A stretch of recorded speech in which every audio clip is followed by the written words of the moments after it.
Bismillahirrahmanirrahim. Assalamualaikum warahmatullahi wabarakatuh.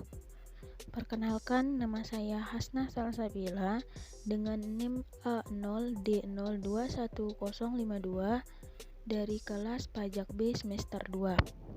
Di sini saya akan mempresentasikan tugas UTS atau tema UTS saya, yaitu berbagai pungutan di Indonesia, dengan dosen pengampu yaitu Bapak Johannes Joni Konja SHMH.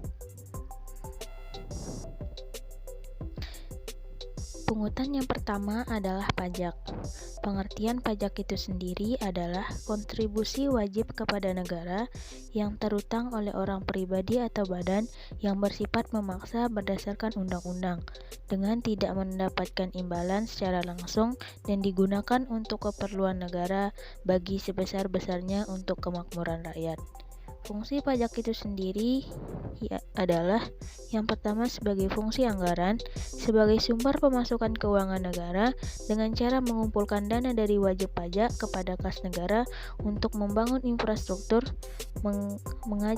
menggaji pegawai negeri, polisi, tentara, membayar hutang negara, dan pengeluaran negara lainnya.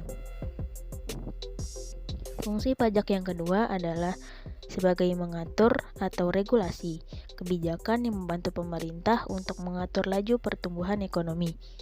Fungsi pajak yang ketiga adalah sebagai stabilitas, merupakan kebijakan yang dimiliki oleh pemerintah untuk mengatur stabilitas perekonomian suatu negara, seperti mengatasi inflasi dan deflasi, seperti mengatur peredaran uang di masyarakat, pemungutan pajak, dan menggunakan pajak dengan efektif dan efisien. Fungsi pajak yang keempat adalah sebagai retribusi pendapatan, adalah untuk menyesuaikan dan menyeimbangkan pembagian pendapatan dengan kebahagiaan dan kesejahteraan masyarakat. Pungutan yang kedua adalah bea dan cukai. Bea adalah pungutan yang dikenakan atas keluar masuknya barang atau komoditas yang berkaitan, yang masuk dan yang keluar wilayah pabean. Pungutan bea bersifat wajib dan dikenakan kepada produk hasil ekspor dan impor. Sedangkan cukai adalah pungutan negara yang dikenakan terhadap barang-barang tertentu yang mempunyai sifat dan karakteristik tertentu, yaitu konsumsinya perlu dikendalikan. Peredarannya perlu juga diawasi, pemakaiannya dapat menimbulkan dampak negatif bagi masyarakat atau lingkungan hidup, atau pemakaiannya perlu dibebankan pungutan negara demi keadilan dan keseimbangan. Barang kena cukai yaitu etol alkohol atau etanol, hasil tembakau yang meliputi sigaret, rokok daun, tembakau iris, dan hasil pengolahan tembakau lainnya. Catatannya di sini adalah perbedaan bea dan cukai adalah berbeda dari barang yang menjadi objek pungutannya. Kemudian pungutan lainnya itu yaitu adalah retribusi. Retribusi menurut Undang-Undang Nomor 38 Tahun 2009 adalah pungutan daerah sebagai pembayaran atas jasa atau pemberian izin tertentu yang khusus disediakan atau diberikan oleh pemerintah daerah untuk kepentingan pribadi atau badan.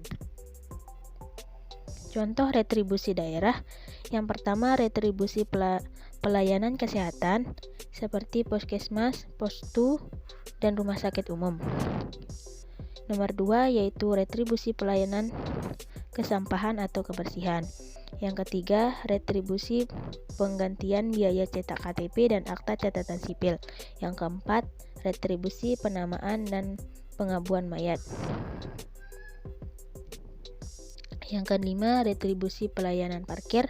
Yang keenam, retribusi pelayanan pasar. Dan yang ketujuh, retribusi pengajuan kendaraan bermotor.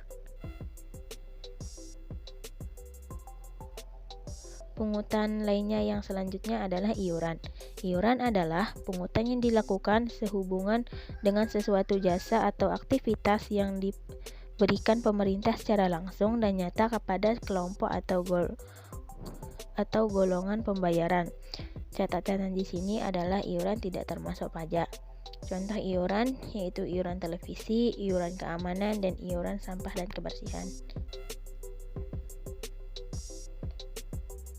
Pungutan lainnya yaitu adalah sumbangan. Sumbangan adalah sebuah pemberian pada umumnya bersifat secara fisik dan perorangan atau badan hukum. Pemberian ini mempunyai sifat sukarela dengan tanpa adanya imbalan bersifat keuntungan kepada orang lain. Pemberian donasi dapat berupa uang, makanan, barang, pakaian, mainan, ataupun kendaraan. Akan tetapi tidak selalu demikian. Pada peristiwa darurat bencana atau dalam keadaan tertentu lain misalnya, donasi dapat berupa bantuan kemanusiaan atau bantuan dalam bentuk pembangunan. Demikianlah presentasi dari PPT yang saya buat. Kurang dan lebihnya saya mohon maaf.